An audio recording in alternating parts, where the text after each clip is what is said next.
So ayan, welcome na welcome kayo kay every Sunday dito ha. So pinag-room lang kayo, huwag kayong mahiya kasi tayo lang naman dito. And si Lord naman yung ating itinataas, no?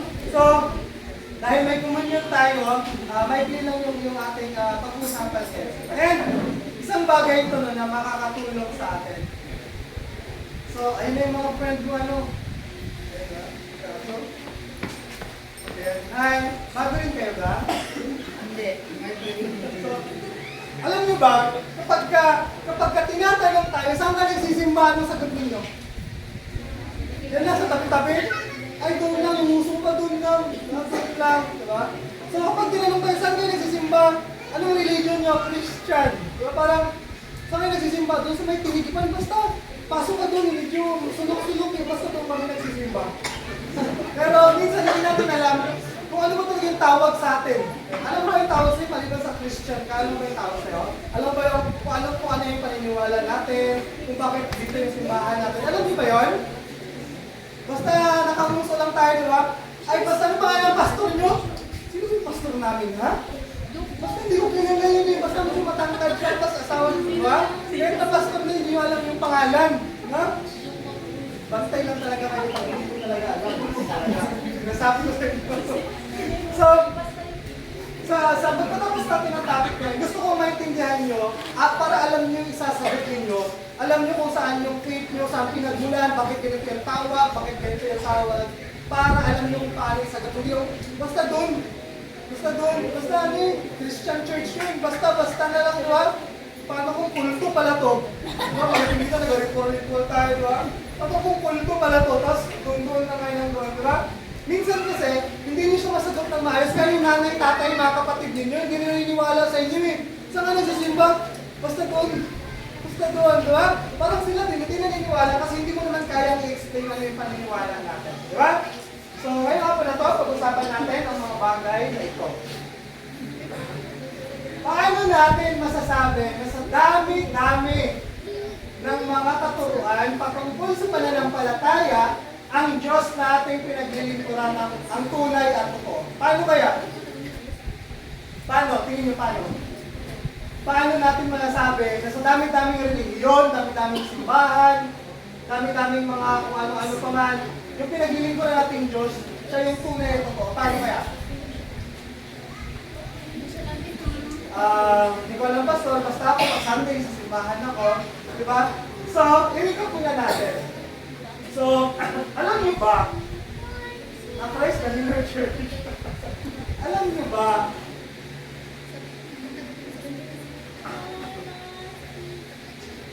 na ang religion ay isang komplikadong topic. Kasi kumbaga, kapag sinabing religion, nakasaalang-alang dito yung paniniwala, yung belief natin, yung pinaniniwalaan natin mga practices, lahat-lahat ang dami. And alam niyo ba na estimates suggest that there are ilang religion? 4,000 religion in the world. Ganun karaming relihiyon sa buong mundo. Kaya pag sinabing anong relihiyon mo, parang ang inisip lang natin, saan ka nagsisimba, di ba? Pero sa buong mundo, mayroong 4,000 religion. And sa 4,000 religion na to, may 4 na pinakamalaking religion na nagka-cover ng 77% ng buong population sa mundo. So ang 4 na to, ano? Christianity, Islam, Hinduism, at saka Buddhism. Diba? So, sa out of 4,000 religion sa buong mundo, 4 yung pinakamalawak o pinakamalaking religion. So, kinakaroon niya halimbawa, may 100 katao, 77 doon, pwede Islam, Christian, Hinduism o Buddhism. So, sila yung pinakamalaking religion sa buong mundo. Next,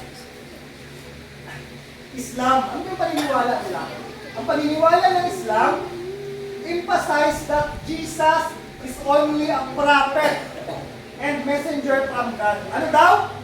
Ano daw si Jesus sa kanila? Hindi yung messenger niya sa cellphone nyo ha. Ibig sabihin, yung messenger kasi tagadala ng salita. Diba? Tagadala ng salita.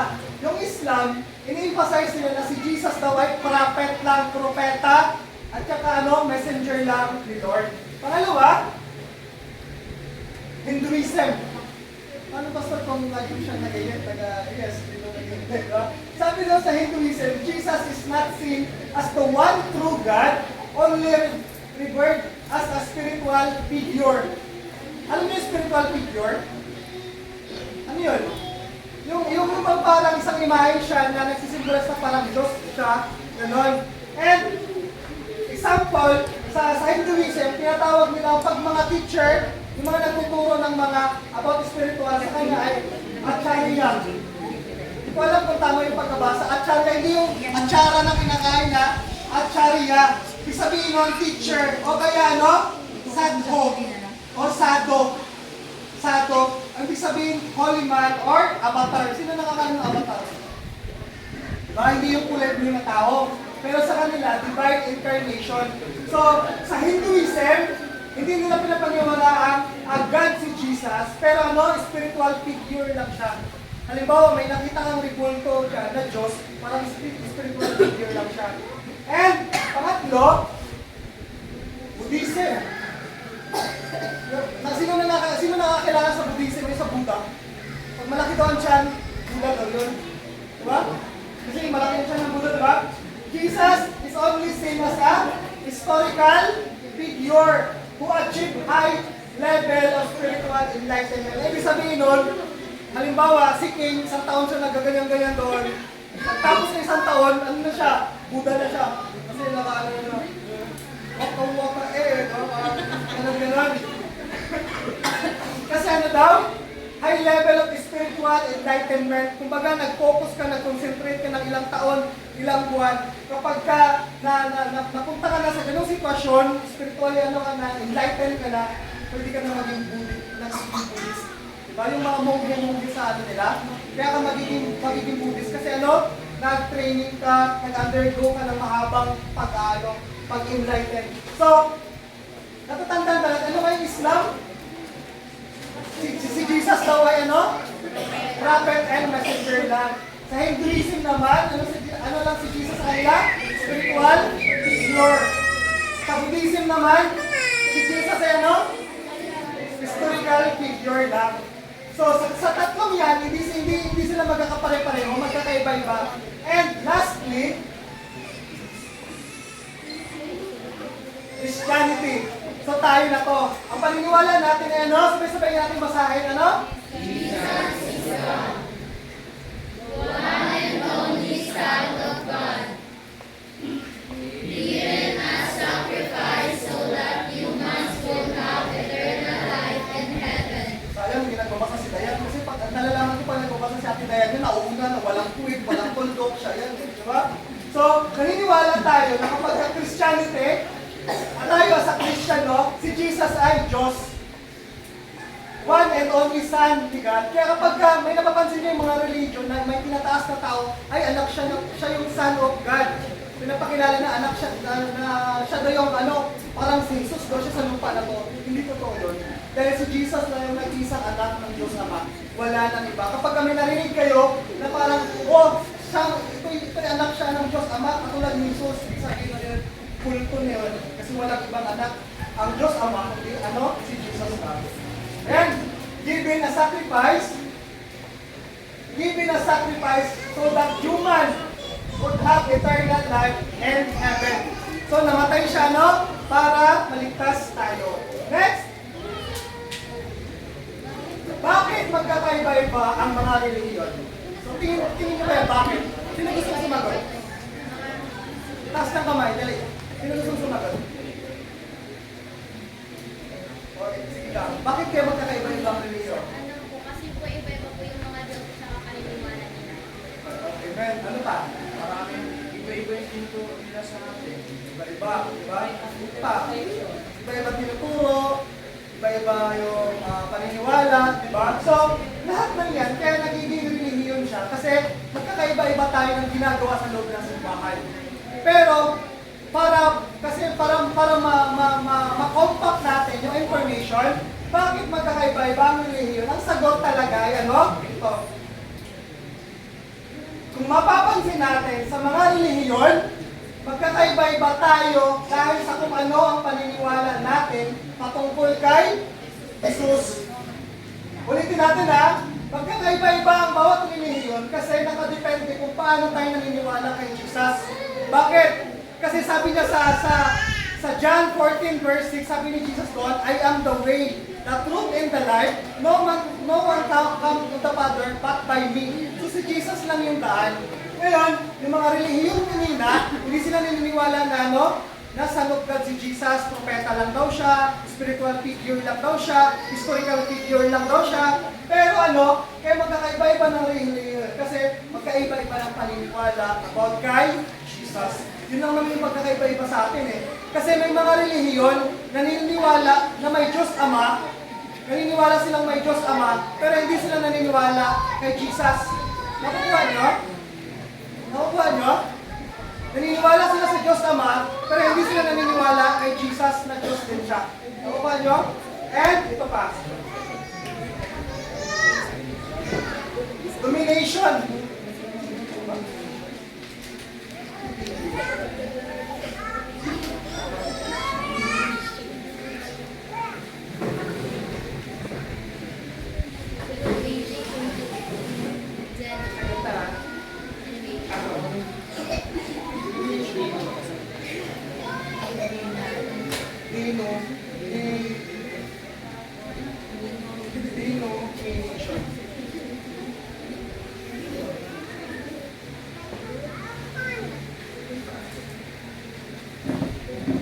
Ayan.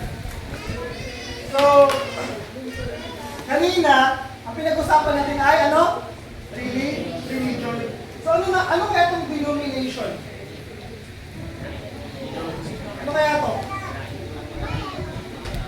Tama. Denomination is a subgroup within a larger religion. Halimbawa, kung tayo lahat dito ay isang religion, ngayon kapag halimbawa, ito sila, iba na yung paniniwala nila, sila na ibang denomination. Halimbawa, kayo dyan lahat, iba na yung paniniwala niyo, isa na kayong denomination. Pero as a kabuuan, isa tayong religion. Ano? Isa tayong tao? Tama. Diba?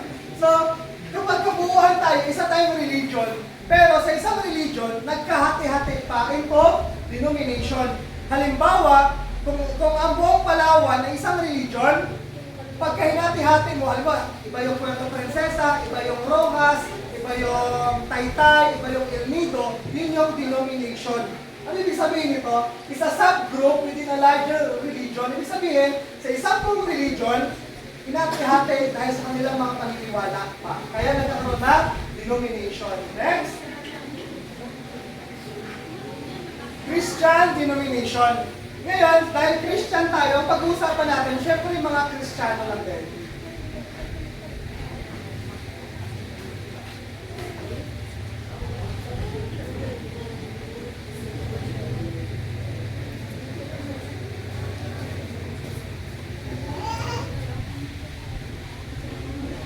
Naririnig niyo ba yan dyan sa likod? Naririnig niyo? Kailangan natin kasi yung boses ay within the circle lang. Kasi kapag narinig sa labas, magkakaroon tayo ng agenda. Diba? So gusto ko maintindihan nyo kung ano yung stand natin. Ha? So Christian denomination. Kanina nga ilang religion sa buong mundo? 4,000. Sa Christian denomination naman, mayroong estimated around 33,000 to 45,000. Ganun kadami yung denomination. Imagine nyo, kung 4,000 yung religion, pero kapag sa denomination na ng Christian, more or less tayo, 33,000 to 45,000. And, example ng mga denomination. Next. Angelicans, Catholic, Orthodox, Anabaptist, Baptist, Pentecostal, Mormonism, Mormons, INC, Iglesia ni Cristo, Restorationist, Jehovah's Witnesses, Methodist, Protestantism, Presbyterian, Christian Science, Lutheran, Seventh-day Adventist, Evangelical, Church of the East. So, sa 33 to 45,000, ilan lang yan. example lang yan sila ng mga, Pastor, bakit parang Christian naman tayo lahat, pero bakit may Baptist, may Methodist, may Seventh-day Adventist, di ba ang dami? Pero pag tinanong, Christian, lahat tayo Christian. Pero magkakaiba-iba tayo ng denomination. Ito yung sinasabi natin, na kailangan alam natin yung pinanggalingan kung ano yung faith na meron tayo. Hindi lang natin kilala si Jesus, alam natin kung paano i-explain yung paniniwala natin. Next! Saan ba tayo napapabilang? Ito yung magandang tanong. Tingin nyo, saan tayo napapabilang?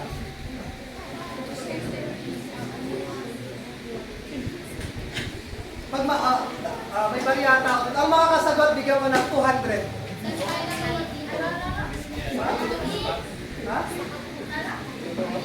Ngayon, hindi kayo nakikinig. Kapag kayo din, 20 lang, sige. Sige na, saan? Born natin na ako kasi. Born again? Next guess, ano pa? Sino pa? Bigyan ko ng 200. Mataya sa Uncle Kim, di ba? Huwag na daw yan, hindi natin siya kasama. 200, bigyan ko 200. Game, tingin nyo saan tayo kabilang? O saan? Sa lang ito, ano? Baptist? O next, ito pa. Pasagutin muna natin lahat, tapos yung magiging tama, yun yung magiging sa'yo mananalo. Kay David, ano sa'yo? Ano sa'yo, Dave? Born again, sa'yo Baptist, sa'yo ano? Sa'yo Christian, o sino pa? Ano pa kaya? Ikaw, Mark? Born again Christian. Ikaw, born again Christian, Baptist, ano pa? Catholic Baptist Science. Yun, tama ka. Sige, ano ba? Guess mo na lang. Ibalik mo yung pagbabasahin ng nila. Saan ka tayo kabilang? For 200.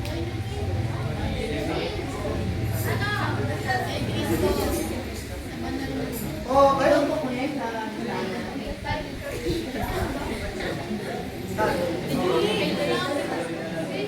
Ayan, so, ano, saan mo?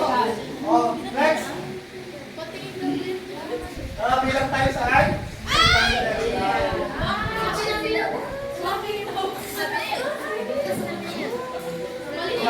Napabilang tayo sa ano? Evangelical. Bakit kaya evangelical tayo? Pastor, mas maganda pakinggan yung Methodist. Sorry. Diba? Parang mas maganda. Pero bakit evangelical kaya tayo? Bakit kaya? Bakit kaya evangelical tayo? Ha? Bakit? Ito yung sagot. Bakit tayo evangelical? Pag tinanong kayo, saan church kayo? Ay, born again Christian po kami. Evangelical po kami. Diba? Ano ibig sabihin yan? According to the teaching of the gospel, scriptural, biblical, ibig sabihin, kaya tayo evangelical, kasi ang ibig sabihin ng evangelical ay dito tayo nakabase sa Bible. Ha?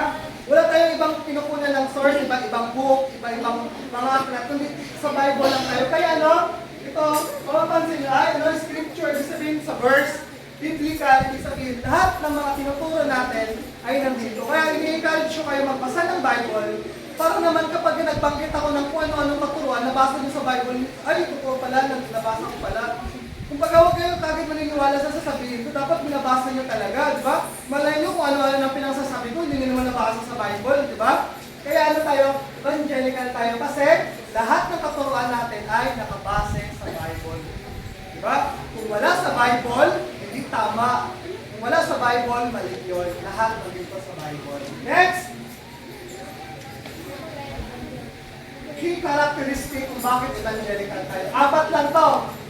Unang-una, biblically said, sabihin Bible ha, ibig sabihin nito, high regard for the Bible as the ultimate authority. Ibig sabihin dito lang tayo naniniwala. Hindi tayo naniniwala kay Joel, kay Ganito, hindi tayo naniniwala sa mga ka. Diba? Hindi tayo naniniwala kay kanino. Sa Bible lang talaga. And then next, Christocentrism. Ibig sabihin nito, focuses on Jesus' death and resurrection. Naniniwala tayo na ano? Na namatay siya and muling. Alam ko, may sagot, makinig ulit. Diba? And next, conversionism. Ibig sabihin, believe in the need for a personal born-again experience. Ibig sabihin ng born-again ano? Yung dating ikaw, nagbago ka na kasi nakilala mo na si Jesus. And last, activism. Ibig Ibig sabihin, spreading the gospel and living out one's faith through actions. Kaya sinasabi ko pag Christian, dapat nakikita sa ano? Sa buhay natin. So, kaya tayo evangelical dahil sa apat na characteristics na to. Hallelujah. Naintindihan ba natin? Next, ano pa? Bakit ka ba magkaiba-iba ang denomination? Oh, bakit ba magkakaiba-iba ang denomination? Ha? Oh, dali ba? 150. Bakit ka magkakaiba-iba ang denomination? Kung kanina, magkakaiba-iba ang mga religion. Ngayon, bakit magkakaiba-iba ang mga denomination? Ate, ay si Eljan mo na. Kasi po parang iba-iba po yung pagkakaintindi nila sa Bible. Okay, pwede. So, dapat mabanggit yung isang word. Okay. Kakaiba po yung perspective natin ni Sir. Perspective o ano pa? Ano pa? Si King daw. Ay, si King. Siyabi ko yung gusto mo tayo. May guess ka? Bakit kaya? O, ano kaya? Bakit kaya magkakaiba-iba ng denomination? Bakit 33 to 45,000 ganun kadami? Bakit kaya magkakaiba-iba ng denomination? O, si Dayan. Nagre-research na si Dayan. Dayan! Dayan! Dayan! Hindi. Ano kaya? Bakit kaya? For 300. Bakit kaya magkakaiba-iba? Grabe pagbabasa ni Dayan, no? Talagang sagsana nga dito yung keyword na. Wala talaga? So kung ayaw mo, ito yung sagot. Dahil magkakaiba-iba ng practices. Sayang. Example. Sa Baptist, sabi ng Baptist, ay, hindi kami gumagamit ng mga drum set, hindi kami gumagamit ng mga electrical instrument, piano lang kami kasi gusto namin banayan yung people. Solemn sila, tawag ng solemn sila. Pero kung mababasa niyo sa Bible, sa Psalms, ang sinabi doon, purihin, sambahin natin ng Panginoon sa lahat ng instrument na pwedeng gamitin. So, example yun ng practices. Di ba? Halimbawa naman, sa oneness, yung mga babae sa kanila hindi nagpapagupit ng buhok. Bawal magpagupit. Di ba? So, ganun. Ibig sabihin nun, magkakaiba-iba ng practices, kaya magkakaiba-iba ng denomination. Naintindihan ba? Malinaw ba? So, kaya lang naman tayo magkakaiba-iba kasi ano?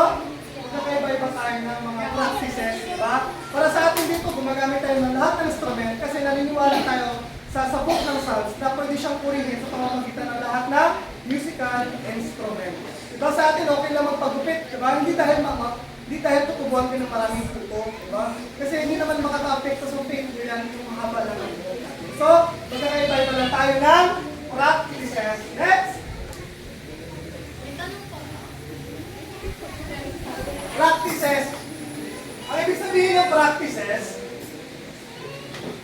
in a religious context, this refers to the regular, yung palagi natin ginagawa tuwing Sunday, ha?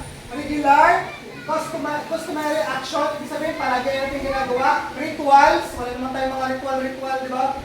And traditions that followers engage in to express their faith, connect with the higher power, and reinforce their community's teaching. So wala naman tayo ng mga, kumbaga kaya tayo magkakaiba-iba kasi yung mga practices na to, mga ritual, regular activities, mga traditions, na nag-i-engage sa faith natin, kaya magkakaiba-iba. And then, the meaning and specific form of these practices vary significantly across different denominations, even within the same religion. Ibig sabihin, same yung religion, magkakaiba-ibang denomination, theological belief, historical context, and cultural influences. So, kaya magkakaiba-iba tayo ng mga denomination kasi magkakaiba-iba tayo ng paniniwala sa mga practices.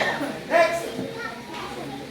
Bakit mahalaga na alam natin ang pinatatayuan at pinagmumulan ng ating pananampalataya? Diba? Ito yung mga sagot. Bakit kaya? Para, number one, sabay-sabay din natin basahin. Nagpasa na si Dayan, no? Diba? So, upang hindi tayo mapunta sa kung saan-saang templo. Di ba baka kung saan-saan ka na napunta, di ba?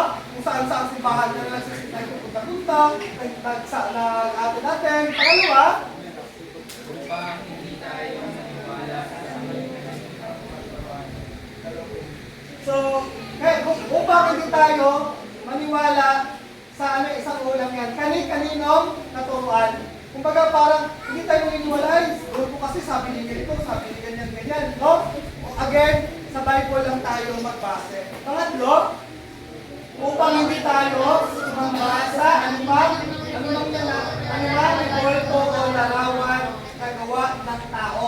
Diba ibig sabihin, hindi tayo sumasamba sa anumang kulto, anumang mga imahe na gawa ng tao. Diba?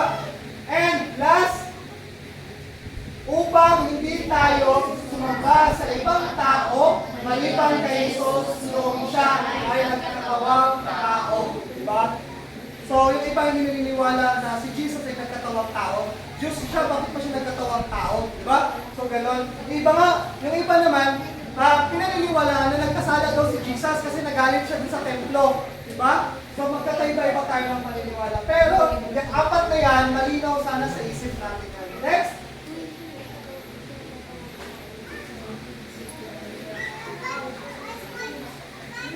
Ay, panglima, upang hindi tayo basta-basta sumunod sa anumang mga kaugalian o ritual. Yung bang minsan, akala mo normal lang na ginagawa yun, ritual na pala yun. Diba? Hindi mo alam, diba? Kaya dapat, alam natin, kaya dapat nagbabasa tayo ng Bible. Baka yung mga ritual na yun, hindi pala para kay Lord yun. Baka yung mga ritual na yun, hindi pala para kay Jesus yun, diba? Alam nyo ba, sa Amerika, may religion na ng satanism yung tawag sa kanila. Imagine nyo, mga satanas, di ba? So, para yung mga practices na yon, maiwasan natin or maging aware tayo. And, paano natin malalaman na totoo ang Diyos sa ating pinaglilingkuran? Ito na, magbabasa na tayo sa isang verse. Mahaba-haba ito. Sundan nyo na lang ako sa pagbabasa sa mga mata ninyo. Sabi sa Acts 17, verse 16 to 31, yung kwento na to, si Paul kasi ay napunta sa isang lugar. And then sabi niya, habang sinaselas, nung pumunta na siya sa isang lugar, may hinihintay siyang mga kaibigan niya. Si Silas at saka si Timoteo, hinihintay na doon sa lugar na yun. Hinihintay ni Pablo sa Atenas, napansin niyang puno ng mga Diyos-Diyosan ang lungsod, kaya't namagabag ang kanyang espiritu. Kaya't, mag-mic na ako para hello, mic check. Hello. Parang masyadong malakas, baka mga kanto marinig ako. Hello. Yung sabi niya, na 17, kaya nakipagliwanagad siya sa loob ng mga sinagoga roon sa mga Hudyo at mga Hintil na sumasamba sa Diyos at sinumang makatagpo niya sa liwasang bayan. Ibig sabihin ng liwasang bayan niya, ano yan? Liwasang bayan. Ano yan? Parang park or market that time. Diba? Narinig niyo ba sa likod mo, Mike? Okay naman. So, sumunod at liwasang bayan, araw-araw. Nakipagtalo rin siya sa kanya ang ilang mga pilosopong Grego ng mga Epicoreo at Stoico. Next. Kaya't 18. Nakipagtalo rin sa kanya ang ilang mga pilosopong Grego ng mga Epicoreo at Stoico. Ano ba ang sinasabi sa atin ng nagmamarunong na iyan? So, sinabihan nila si Paul na bago kasi yung tinuturo ni Paul, kumbaga, yung mga tao doon, may sarili ng religion, may sarili na ng mga Diyos, and bago yung tinuturo ni Paul. Kaya sinasabi nila, sino ba yung nagmamarunong na yan? Sabi naman ng iba, nangangaral yata tungkol sa ibang mga Diyos. Sinabi nila iyon dahil nangaral si Pablo tungkol kay Jesus at sa muling pagkabuhay. 19. Siya ay isinama nila at iniharap sa kapulungan ng Areopago at tinanong, maaari bang malaman namin kung ano itong bagong aral na itinuturo mo? 20. Bago sa aming pagdinig ang sinasabi mo, kaya nais namin malaman ang kahulugan nito. So, yung mga tao, ay bago yung aral na tinuturo mo, gusto namin marinig yan. Kaya sa 21, sapagkat walang ginawa ang mga taga-Atenas at mga dayuhang naninirahan doon, kundi mag-usap-usap at nakinig tungkol sa mga bagong turo. Kasi yung mga nakatira sa lugar ito, mga chismoso, and about religion yung pinag-uusapan nila. So kapag sinabi ng religion, ano sila, parang nakipagtalo agad sila, ang daming mga idea nila about religion. Kaya nagtalo-talo sa usap nila. Sa 22 sabi niya, tumayo si Pablo sa harap ng kapulungan ng Areopago at nagsalita, mga taga-Atenas, napapansin ko, kayo'y lubos na napaka-religyoso sa maraming bagay, sapagkat sa paglalakad-lakad ko sa lungsod at pagmamasid sa inyong mga sinasamba, nakakita ako ng isang dambana na may nakasulat sa Diyos na hindi kilala. Ang Diyos na inyong sinasamba kahit hindi ninyo nakikilala, ang siya po pinapahayag sa inyo. Next, ang Diyos na gumawa ng sanlibutan at lahat ng naririto ay ang Panginoon ng langit at lupa at hindi naninirahan sa mga templo gawa ng tao. 25, hindi rin siya nangangailangan ng anumang tulong o paglilingkod ng tao sapagkat siya mismo ang nagbibigay ng buhay, hininga at lahat ng bagay sa katauhan. 26, mula sa isang tao ay nilikha niya ang lahat ng langit sa buong mundo. Itinakda niya sa simula't simula pa ang kanilang panahon at hangganan. 27, ginawa niya iyon upang hanapin nila ang Diyos. Baka sakaling sa kanilang paghahanap, siya ay matagpuan nila. Ang totoo, hindi naman siya talagang malayo sa bawat isa sa atin. 28, sapagkat nakasalalay sa Kanya ang ating buhay, pagkilos at pagkatao, tulad ng sinabi ng ilan sa inyong mga makata, tayo nga'y mga anak niya. 29, sapagkat tayong mga anak ng Diyos, huwag natin akalain na ang Kanyang pagka-Diyos ay mailalarawan natin ng dito, pilak o bato na pawang likha, nag-isip at gawa ng kamay ng tao. 30, sa mga nagdaang panahon ay pinalampas ng Diyos ang di pagkakakilala sa Kanya ng mga tao. Ngunit ngayong inuutos niya sa lahat ng tao sa bawat lugar na magsisip talikuran ng kanilang masamang pamumuhay. 31, kapagkat itinakda na niya ang araw ng paghuhukom sa sanlibutan at ito ay buong katarungan niyang gagawin sa pamamagitan ng isang tao na kanyang hinirang. Patunayan niya sa inyong lahat nang muli niya binuhay ang taong iyon. Hallelujah. So, yun na, malinaw na pina-explain dito sa verse na to, yung ating mga topic kanina. So, kung hihimay-himay natin itong verse na to, ang sinasabi dito, ang katotohanan bilang katibayan. Ang sinasabi, sabi sa Gawa 17 verse 24, ang Diyos na gumawa ng sanlibutan at lahat ng naririto ang Panginoon ng langit at lupa at hindi naninirahan sa mga templong ginawa ng tao. Ibig sabihin, una, ang ating mga katawan ng templo. Ibig sabihin, kaya sinasabi dito na hindi siya naninirahan sa mga templong gawa ng tao. Minsan kasi, pakiramdam natin kapag malaki yung simbahan, maganda yung simbahan, parang ay, just a bless them, talagang parang nandiyan talaga si Lord sa kanila. Kasi ang ganda ng simbahan, ang laki, ang ganda ng design, di ba? Pero, lagi yung tandaan na ang ating mga katawan ang templo ng Panginoon. Halimbawa, kung saan ka man, pansin niyo ba sa ating mga Christian, yung mga simbahan natin kahit ano-ano lang, sa bahay, minsan parang, napapansin nyo sa ibang simbahan, pare-pareho yung simbahan nila, di ba? Malalaman mo kagad na ito yung simbahan nila kasi magkakamukha. Sa atin naman parang, yung simbahan natin dito sa garahe nila ng Verge, di ba? Dito tayo nagpupuri, yung iba naman, may simbahan talaga. Magkakaiba-iba kasi, naniniwala tayo na tayo mismo yung templo ng Panginoon, hindi yung gawa ng tao na bahay o malaking simbahan, di ba? Next, wala tayong silid para pagtausan ng ritual o mahalagang silid para sa piling tao na tinuturing na banal. So, may mga simbahan na parang, huwag kang pumasok dyan, hindi ka pwede dyan, makasalanan ka. Ano lang dapat yung nakakapasok dyan. Diba? siya lang dapat, makasalanan ka. Diba? Para bang piling-piling, parang sila ba, may banal, may hindi. Diba? Parang bakit? Pareho-pareho lang naman tayong tao. Diba?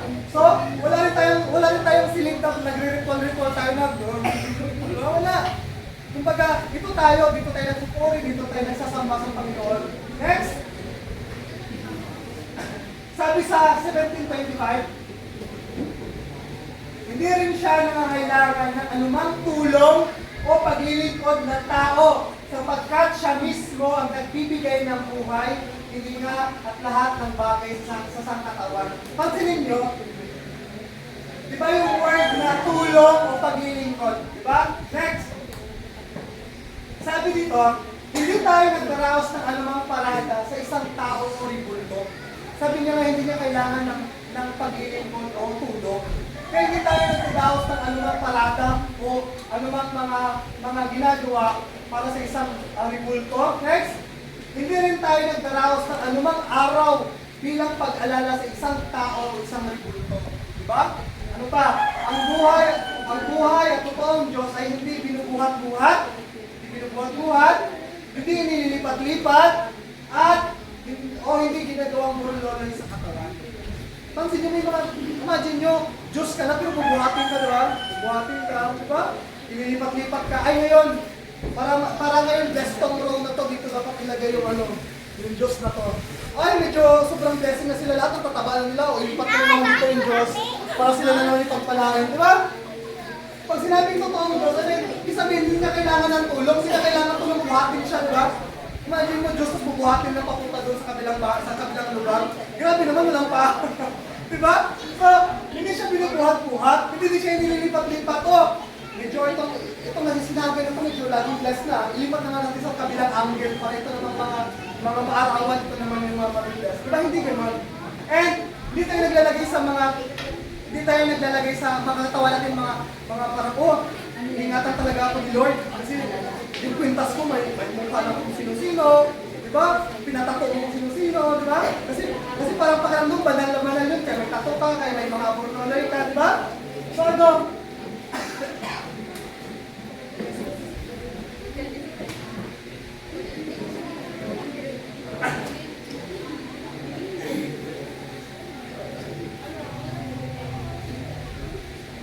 Diba? Kaya ano? Hindi siya binubuhat-buhat. Hindi siya inilipat-lipat o ginagawang burloloy sa katawan. Kaya pansin nyo, yung simbahan natin, wala kayong makita kung ano-ano dyan, puro bukitik lang. Pero wala tayong makita imahe, rebulto, o wala na ba? Sabi sa 1729, sapagkat tayo yung mga anak ng Diyos, huwag nating akalain na ang kanyang pagka-Diyos ay may larawan ng ginto, pilak o bato na pawang likha at ng isip gawa ng kamay ng tao. Malinaw, di ba?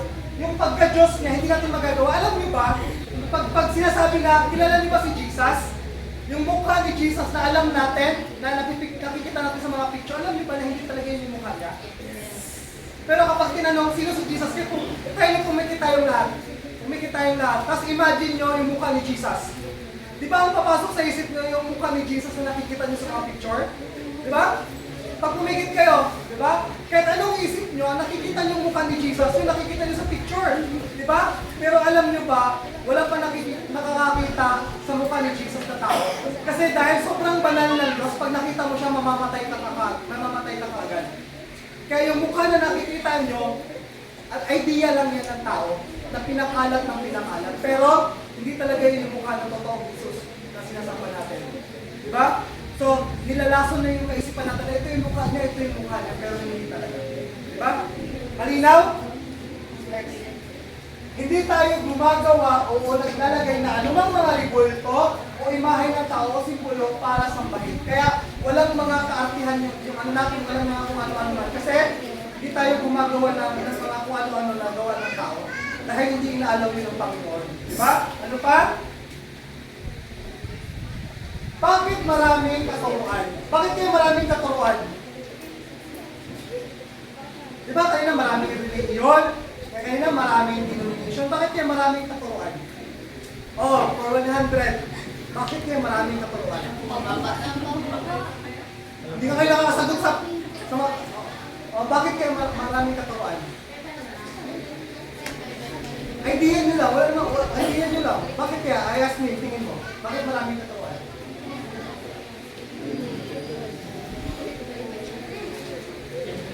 Nag-murmuring na natin kayo. Next na yung sagot. Doon din sa verse, sabi niya, di ba doon din sa verse na binasa natin? Ginawa niya yon upang hanapin nila ang Diyos. Ganun pala. Kaya maraming relihiyon. Di ba pansin nyo, bilang tao, naghahanap tayo ng magmamahal sa atin. Sino ba dito yung naghahanap ng magmamahal sa atin? Makaturo siya kay kala mo siya, hindi naghahanap no? Diba? Lahat tayo naghahanap ng tao magmamahal sa atin. Kumbaga, tayo bilang tao, naghahanap tayo ng tao tatanggap sa atin. Kaya lang kaya maraming relihiyon, para hanapin natin yung tunay na Diyos. Kumbaga parang challenge sa atin kung saan tayo ba naniniwala, saan tayo makitiwala. So sabi dito, kaya maraming katuruan, ginawa niya iyon upang hanapin nila ang Diyos. Baka sakaling sa kanilang paghahanap, siya ay matagpuan nila. Ang totoo, hindi naman siya talagang malayo sa bawat isa sa atin. Hindi naman malayo si Lord sa atin, di ba? Malayo lang kasi makasalanan tayo. Diba? Ayaw natin magsimba, ayaw natin manalangin, ayaw natin magbasa ng Bible. Pero kapag natutunan na natin yan, ang lapit-lapit lang pala ni Lord sa atin. Next! Ano ang dapat natin gawin upang masumpungan natin ang Diyos? Ano daw ang dapat natin gawin para masumpungan ng Diyos? So kaya, for 2 pesos. Ang sagot ay, doon din sa verse, doon din sa verse sa 30, sa mga nagdaang panahon ay pinalampas ng Diyos ang di pagkilala sa Kanya ng mga tao. Pinalampas tayo ng Panginoon. Ngunit ngayon ay iniutos niya na sa lahat ng tao sa bawat lugar na magsisi, talikuran ng kanilang masamang buhay. Para masumpungan mo ang Panginoon, kailangan mo magsisi at talikuran ng masamang pamumuhay. Next! Conclusion, patapos na tayo. Diba? So, paano natin masasabi ang ating Diyos na sinasamba ay tunay at totoo? Paano? Ito yung sagot. Naniniwala tayong si Jesus ay Diyos. Naniniwala tayong siya ang Isayas ng tagapagligtas.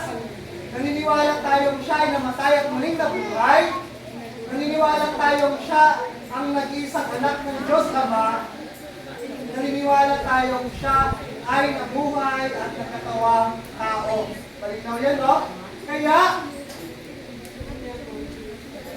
sabi dito sa John 14 verse 6, dadalangin ako sa Ama upang kayo bigyan niya ng isa pang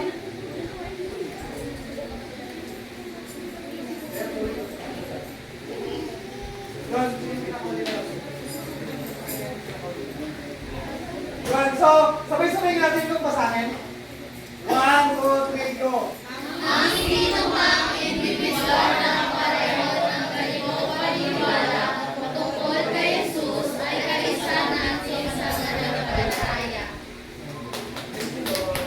So, ngayon alam naman natin, mas malinaw na ba sabi ko ang pinapaniwala natin. Una-una tayo ay Christian. Pero saan tayo kabilang? Evangelist. O, pwede kung pati nakatakat kayo. And, pag tinanong kayo anong denomination natin, tayo ay independent. Diba? Independent and evangelical tayo. And sa evangelical, wala tayong ibang pinaniniwalaan kundi sa Bible lang. So walang ibang bagay tayong pinapaniwalaan kundi ang salita lang ng Panginoon. Kaya ini-encourage ko kayo magbasa ng Bible. Baka kasi minsan dahil sa mabilis ako magsalita, may makalimutan, may mali akong masabi, na pwede nyo akong itama. Na pastor, wala naman sa Bible yan. Pastor, hindi naman totoo yan. Diba? Para din sa inyo yun. Sabi sa John 14:6, sumagot si Jesus, ako ang daan, ang katotohanan at ang buhay. Walang makakapunta sa Ama kundi sa pamamagitan ko. Yung Ama ay nasa langit. Diba? So kaya napakahalaga na naniniwala tayo kay Jesus kasi yung ibang mga religion hindi naniniwala na si Jesus yung daan. So tayo naniniwala tayo na si Jesus ang daan. Hindi siya propeta, hindi siya spiritual figure, hindi siya historical figure, kundi Diyos siya na nagkatawang tao at nabuhay. Kaya, pag tinanong kayo, saan ka nagsisimba? Ay doon po sa Christ the Healer Church. Ay kayo? Ay independent po ang evangelical po. importante kung matandaan niyo yung pangalan ko. Ang importante doon, alam niyo kung ano yung stand natin as a denomination or as a Christian. So yun lang, pulin natin ang Panginoon. Panginoon, marami pong salamat sa iyong mga salita. Lord, salamat dahil kami, Panginoon, alam na namin kung ano yung sasabihin namin. Alam na namin, Panginoon, paano yung pagtanggol yung aming paniniwala, yung aming pananampalataya. Panginoon, patuloy niyo pong pag-alapin, Panginoon, ang aming mga puso, na patuloy na magtiwala sa inyong Panginoon. Lord, tulungan niyo po kami, Panginoon, simula sa mga kabataan na to, sa mga leaders, sa lahat nandito, Panginoon, Lord, na Lord, magpatuloy kami sa aming mga pananampalataya, Panginoon, Lord God, na kahit na dumaan kami sa problema, dumaan kami sa anumang mga pagsubok, ay pagpatuloy kami manampalataya sa inyong Panginoon, Lord God, patuloy kang mag-usap sa aming buhay, Panginoon, and every Sunday, Panginoon, Lord God, patuloy mo kami bigyan ng puso, Panginoon, na handa kang unahin, Panginoon, sa anumang kaabalahan namin sa buhay, Panginoon, ingatan, gabi, protektahan niyo po kami, pagpalain niyo po lahat ng aming natutunan, Panginoon, na may isagawa namin sa araw-araw na may pamumuhay, Panginoon, na Lord, kaya namin ipaglaban ng aming mga pananampalataya, kaya namin intindihan at ipaintindi sa iba kung ano yung aming paniniwala, Panginoon. Kaya Panginoon, salamat Panginoon. Pagpalaan niyo po ang bawat isa. Lahat tayo magsabi lang, Amen! So dahil first Sunday ngayon lang, pagka first Sunday naman, anong ginagawa natin? Tama. Ano tayo nag? Ano ibang tawag sa communion? Banal na? Anong umagahan? Lord, banal na hapunan. Ano ba? Tama yun, banal yung tinapay, banal na rin. Pero ang pinakatawag, communion o banal na hapunan. Diba? So, bakit ba natin ginagawa ito? Ginagawa natin ito upang alalahanin ang pagkamatay at pagkabuhay ni Jesus Christ. Hallelujah! And nagtatanda ito, diba? And nagtanda ito na isa itong practices. Kanina, diba? Na nakita niyo yung practices. Isa itong practices ng mga Christian sa pagpapakita ng pagmamahal natin kay Jesus.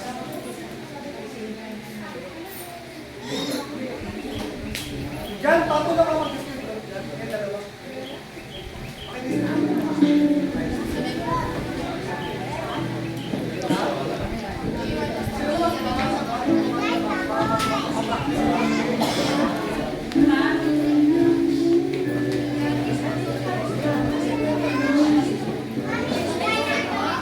Kumuha ng isang cup, then ng bread, and kung muna ka kayo nila, hawakan ng wala namin.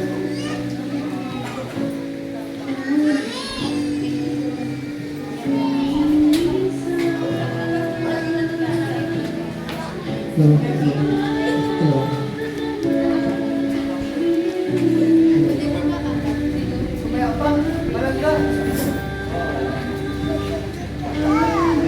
Excited talaga itong mga batang to. Communion pa lang, gusto giving na eh. Grabe. Ang mabait ng mga bata na yan. Talagang pagpalain nila. So, ayan. Kumayo tayong lahat habang inawakan nyo ang inyong mga hostya and copa. So, lagi nyo tandaan na inaalala natin yung pagkamatay ng ating Panginoon. Kasi, hindi tayo maliligtas kung hindi nangyari yung pagkamatay niya at muling pagkabuhay. Again, ito po yung pag-alaala lang. Hindi ka maliligtas kahit ilang beses ka mag-ilunggay, ilang beses ka kumain yan, ilang beses ka gumawa ng practices yan, hindi ka maliligtas dahil isang pag-alaala lang yan at respeto sa ating Panginoon.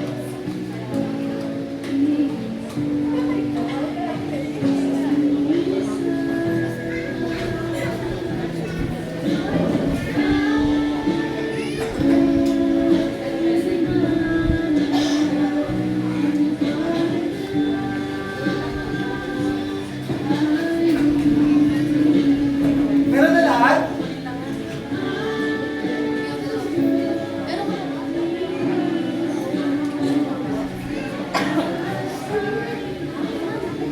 Kung meron na lahat, tumingin na dito sa harapan, hawak-hawak natin. Hawak-hawak ko.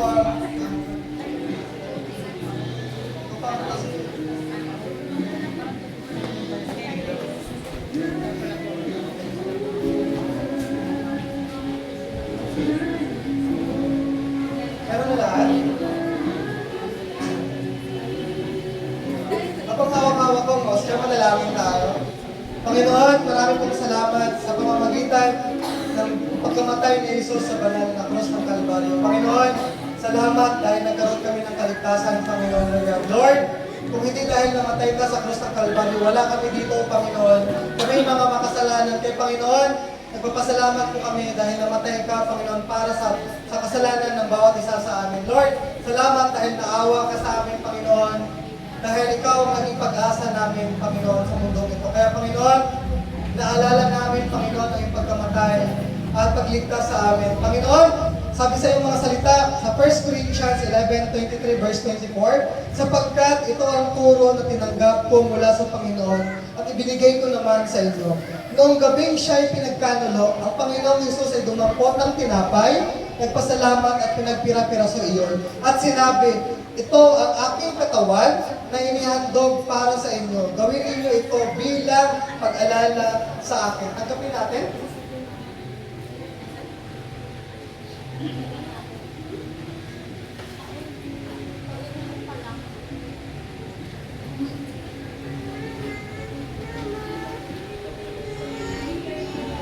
Hawakan natin ang kopa, manalangin tayo. Panginoon, marami pong salamat sa iyong dugo, Panginoon, Lord, na nabayubay sa krus ng Kalbaryo upang linisin kami, Panginoon, Lord, sa mga oras na ito, pamamagitan ng iyong mga dugo, Panginoon, linisin niyo po ang bawat isa, Panginoon, Lord, lahat ng aming karumihan, ng aming isip, Panginoon, naman ng aming mga puso, Panginoon, kasama, Panginoon, ng mga uri ng karamdaman, Panginoon, Lord, sa aming mga pangangatawan, ganun din, Panginoon, sa mga kapamilya namin wala dito, Panginoon, pero nare-represent na ng bawat isa, Lord God, sa pamamagitan ng iyong banal na dugo, Panginoon, linisin niyo po ang bawat isa sa amin, Panginoon. Tulungan niyo po kami na mamuhay kami ng maayos, Panginoon, mamuhay kami, Panginoon, ng kalugod-lugod sa inyo, Panginoon. Lord God, sabi sa 1 Corinthians 11 verse 25 to 26, matapos maghapunan, dumampot din siya ng kopa at sinabi, ang kopang ito ang bagong tipan na pinagtibay ng aking dugo. Tuwing inumin ninyo ito, gawin ninyo bilang pag-alala sa akin. Sapagkat tuwing kakain kayo at nagtinapay na ito at iinom sa kopang ito, ipinapahayag ninyo ang kamatayan ng Panginoon hanggang sa muling pagpaparito. So, inumin natin.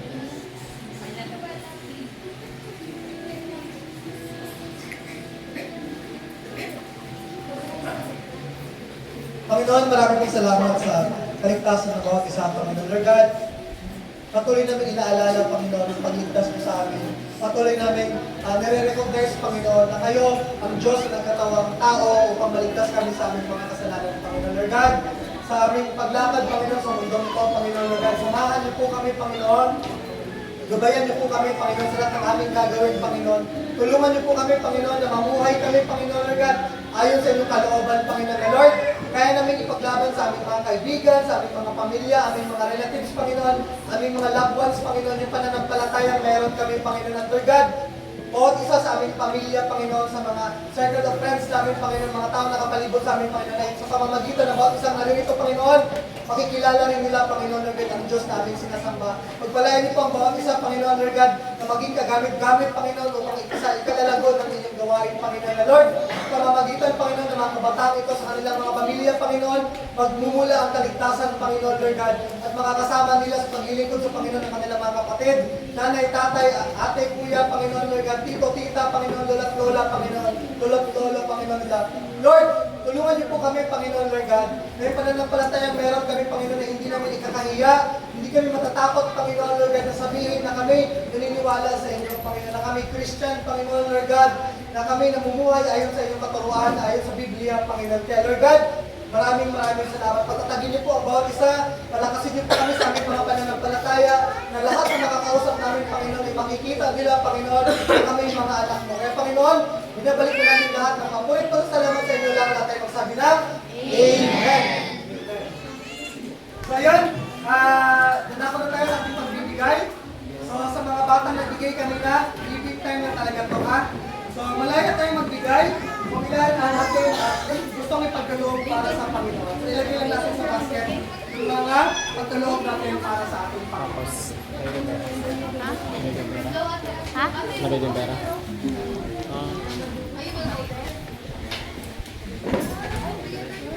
Abi, Abi, dito. Shoot mo doon, shoot.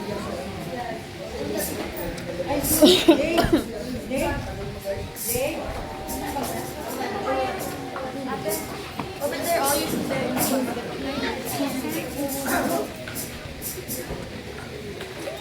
You say excuse me.